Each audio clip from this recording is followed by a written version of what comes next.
wildfires are burning as we speak in South Georgia, in the area of Clinch and Brantley counties along the Florida Georgia coast, or I should say the border right now. Let's bring in meteorologist Danielle Moss, who is tracking this. And Danielle, we are also joined right now by Robert Speta with our sister station, First Coast News.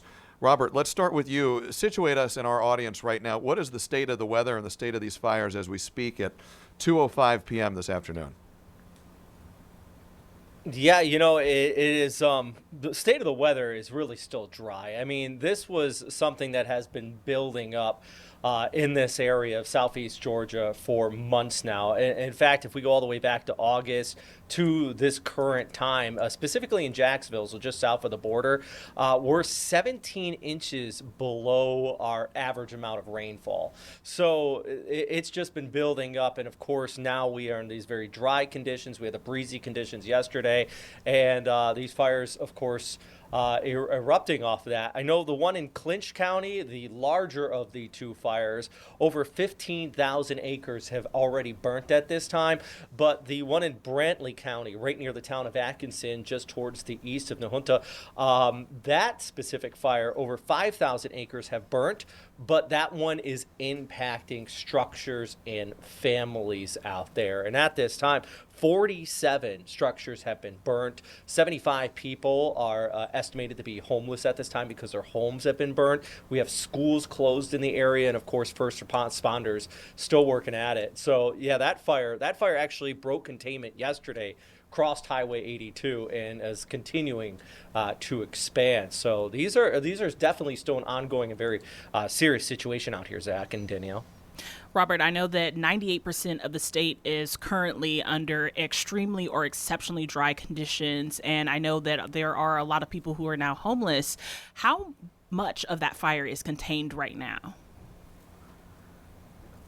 Well, the Brantley County one, that one last check 5%. It was a little bit higher, but then it broke containment and started to spread on top of that. So there are people being already asked to evacuate still. And I know there are a lot of crews out there. They are really fighting hard to kind of increase that containment, but right now it's about keeping people safe.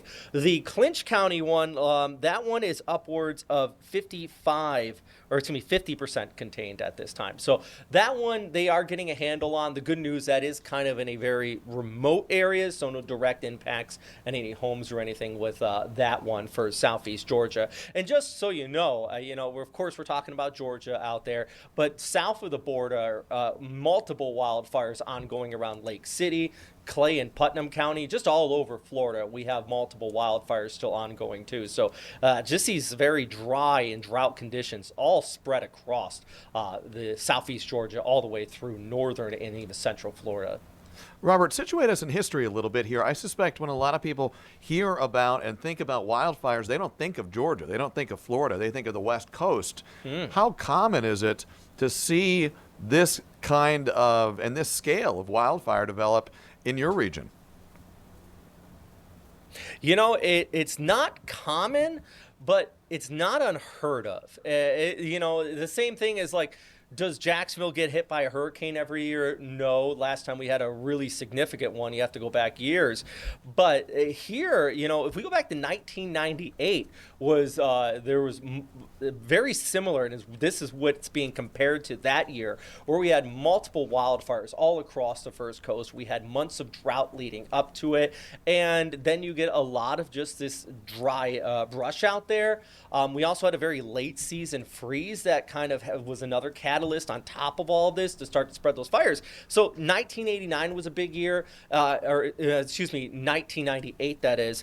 1985 was another year. We had a firestorm out here, multiple wildfires all over the First Coast, and also in 2005, not quite as bad, but another year where we had multiple wildfires. I specifically remember that one because you could just smell the smoke. The Okefenokee swamp was on fire that time. So it's not terribly common, But like I said, it's not unheard of, and it's not something people usually think of when you think of Southeast Georgia and Northeast Florida. But when we get these very dry conditions, especially in the spring months coming off of winter, that is just kindling for some of these fires to really start up here, Zach and Danielle. I know that is definitely very true. And one of the things that I spoke to fire officials here, we had a wildfire a few weeks ago in North Georgia, and we were talking about the different weather events that have happened. And you hit on that a little bit with the recent freezes. But have you heard anything from fire officials there, either in Florida or down in South Georgia, about maybe Hurricane Helene playing a big part in some of these trees that are acting as fuel for some of the trees that are down on the ground? That's Danielle. It's always nice to talk to another Met because I haven't heard anybody talk about that, but that makes a lot of sense. I remember in just, for example, what was it, Michael, that hit the Mexico Beach area in the Panhandle? I remember seeing a lot of wildfires after that, and you could clearly see the fires were taking place where we had a lot of those down trees with that specific storm system. That was a few years ago. So it would make sense, a lot of down trees out there, but I really think that no one's touched on that. I think the broader scope is just the lack of rainfall, but that combined with maybe down trees and things like that have not been cleaned up, that is also just adding to the fire threat there. Really good observation, though, Danielle. It's always interesting to hear the perspective from other Mets because that's something I haven't even thought about as well, just looking back to Hurricane Helene and maybe even somewhat Milton, for that matter, for some of the central Florida fires. And Robert, a question for you here. As you surely know, Georgia Governor Brian Kemp has put in place a state of emergency just a number of minutes ago, maybe an hour or so ago at this point. This is fresh news there. For somebody like yourself who is closer to the fires, physically, geographically closer, what message do people living in that area need to know? What do they need to do to stay as safe as possible? As you mentioned, these fires have gotten to a point where they are threatening and damaging structures as well as just the fuel, the firewood, the forestry that's out there.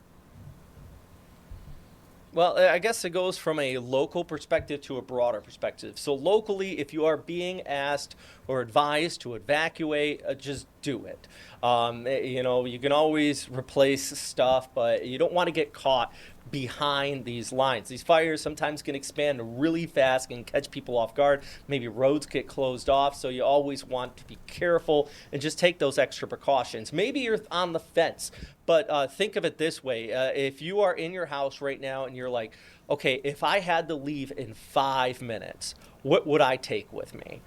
Go through that thought process in your head and then put all of that stuff in a bag, maybe pack up the car just so you are ready, just in case that fire does get a little bit closer here. That's on the evacuation side of things. Also making sure, everything is cleared around your house. Don't have an easy access for a fire to jump onto your home. That means simply is maybe keeping things mowed around it, but also on a broader perspective, and this is impacting everybody, including in Jacksonville, removed from some of these fires, is the decrease in air quality, that PM 2.5. If you have respiratory issues, anybody with asthma out here, maybe you're not being directly impacted by the fire, but I know personally of some people who have really bad allergies and they are really feeling it in their nose and their eyes today. So wearing a mask might be something to just help out, or staying inside a filtered room or anything like that. So there's these multiple impacts, of course, the fires themselves, and make sure everybody is heeding the advice from first responders, emergency officials out there, but also the smoke, which is really just being dispersed. I mean, even in our studio here in Jacksonville, Florida,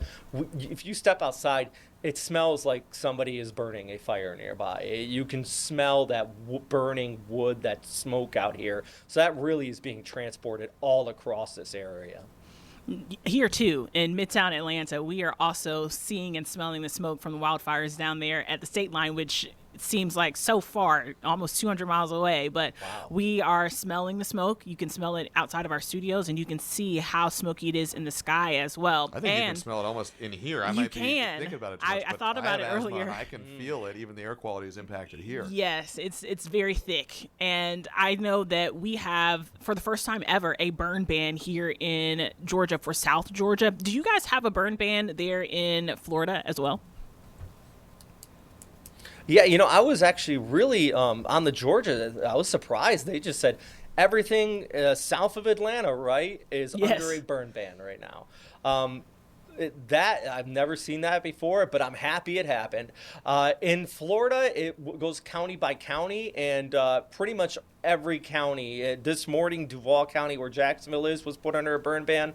That was the last one in our area, and even all the way out towards the coast.